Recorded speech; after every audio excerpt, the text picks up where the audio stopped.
Anime finished this year number 38, Oshi no Ko, 8 out of 10. So, Oshi no Ko is a series that I really enjoyed and I do find it investing.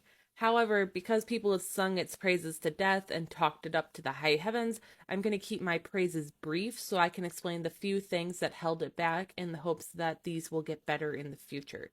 To be clear, I really did like this one, but I just want to give a little contrast.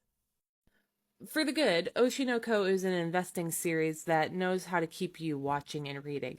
The skewering of entertainment media is often sharp and biting in a way that anime can have a tendency to gloss over or sand the edges off of.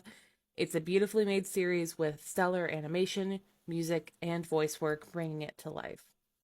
However, unlike others, I do not think the first episode is something you should go into entirely blind. In fact, I think that for some people, the first episode could be something of a turnoff. It has a lot of what I would say generally falls under the umbrella of anime bullshit.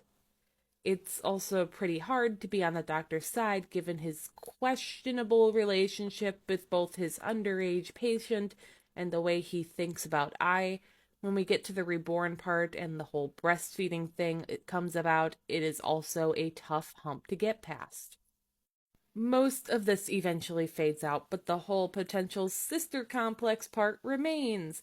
And even if that remains nebulous, I am a little concerned about how it leads Ruby to sometimes get her agency robbed from her just a little bit.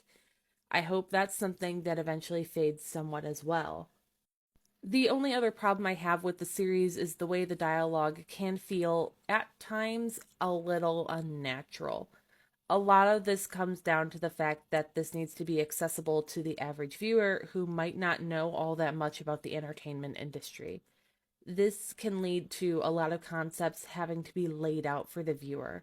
While this is something that can get slipped a little more easily into a manga, it doesn't translate to the screen incredibly well, and having them put into dialogue can feel forced. It's just a place where you can see the machinery behind the story is all, something that was clearly put in more for the benefit of the audience than that of the characters.